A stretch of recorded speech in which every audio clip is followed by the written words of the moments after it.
നമസ്കാരം. മലയാളി വാർത്തയിലേക്ക് സ്വാഗതം. കേരളത്തിൽ ആശ്വാസമായി കൊടുംചൂടിൽ വലയുന്ന സംസ്ഥാനത്തിന് ചെറിയൊരു ഇടവേള നൽകിക്കൊണ്ട് വേനൽ മഴ എത്തുമെന്നുള്ള ഒരു പ്രവചനമാണ് കേന്ദ്ര കാലാവസ്ഥാ വകുപ്പ് നടത്തിയിരിക്കുന്നത്. കഴിഞ്ഞ ദിവസങ്ങളിലടക്കം ഈ പ്രവചനം വന്നിരുന്നുവെങ്കിൽ പോലും ചിലയിടത്തായി മാത്രമാണ് മഴ നേരിയ തോതിലെങ്കിലും പെയ്തിരുന്നത്. കേരളത്തിലൊട്ടാകെ ഇപ്പോഴും കൊടുംചൂട് തന്നെയാണ് അനുഭവപ്പെടുന്നത്. മാർച്ച് 22 എല്ലാ ജില്ലകളിലും മഴ പെയ്യുമെന്ന അറിയിപ്പാണ് ഇപ്പോൾ ഏറ്റവും ഒടുവിലായി പുറത്തു വന്നിരിക്കുന്നത്. അടുത്ത 4 ദിവസത്തെ മഴ സാധ്യതയാണ് ഇങ്ങനെ കേന്ദ്ര കാലാവസ്ഥാ വകുപ്പ് പ്രവചിച്ചിരിക്കുന്നത്. നാളെ പത്തനംതിട്ട, എറണാകുളം, ഇടുക്കി, തൃശൂർ, പാലക്കാട്, മലപ്പുറം, കോഴിക്കോട്, വയനാട്, കണ്ണൂർ, കാസർഗോഡ് എന്നീ ജില്ലകളിലാണ് മഴ സാധ്യതയുള്ളത്. 22-ാം തീയതി എല്ലാ ജില്ലകളിലും മിതമായതോ നേരിയതോ ആയിട്ടുള്ള മഴ പെയ്യുമെന്നാണ് കാലാവസ്ഥാ വകുപ്പ് പ്രവചിക്കുന്നത്. മാർച്ച് 23-ന് ആലപ്പുഴ, കോട്ടയം, എറണാകുളം, തൃശൂർ ജില്ലകളിലാണ് മഴ സാധ്യതയുള്ളത്. മാർച്ച് 24-ന് കോട്ടയത്തും എറണാകുളത്തും മഴ പെയ്യുമെന്നും മുന്നറിയിപ്പുണ്ട്. എന്നാൽ ഈ കൊടും ചൂടിനെ ശമിപ്പിക്കാൻ രീതിയിൽ പൂർണ്ണമായും അതിൽ നിന്നും രക്ഷ നേടുന്ന രീതിയിലൊന്നും തന്നെ ഈ വേനൽ മഴ പ്രവർത്തിക്കില്ല എന്ന് വേണം മനസ്സിലാക്കാൻ.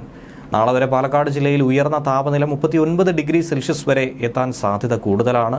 കൊല്ലം, പത്തനംതിട്ട ജില്ലകളിൽ 38 ഡിഗ്രി വരെയും, കോട്ടയം, കോഴിക്കോട്, തൃശൂർ എന്നീ ജില്ലകളിൽ 37 ഡിഗ്രി വരെയും, ആലപ്പുഴ, എറണാകുളം, കണ്ണൂർ, കാസർഗോഡ് എന്നീ ജില്ലകളിൽ 36 ഡിഗ്രി വരെയും ചൂട് ഉയരാൻ സാധ്യതയുണ്ടെന്നാണ് കേന്ദ്ര കാലാവസ്ഥാ വകുപ്പ് പറഞ്ഞത്.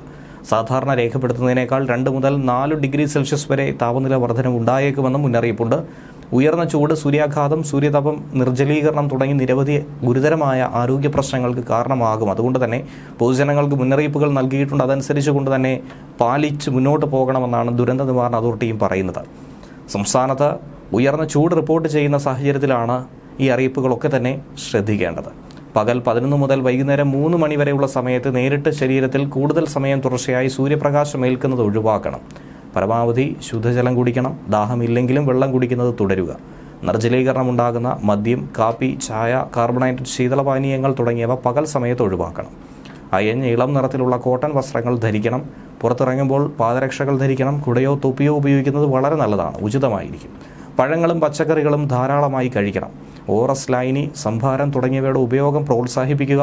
മാർക്കറ്റുകൾ, കെട്ടിടങ്ങൾ, മാലിന്യശേഖരണ നിക്ഷേപ കേന്ദ്രങ്ങൾ തുടങ്ങിയ ഇടങ്ങളിൽ തീപിടുത്തം വർദ്ധിക്കാനും വ്യാപിക്കാനുമുള്ള സാധ്യതയും കൂടുതലാണ്. ന്യൂസ് ഡെസ്ക് മലയാളി വാർത്ത.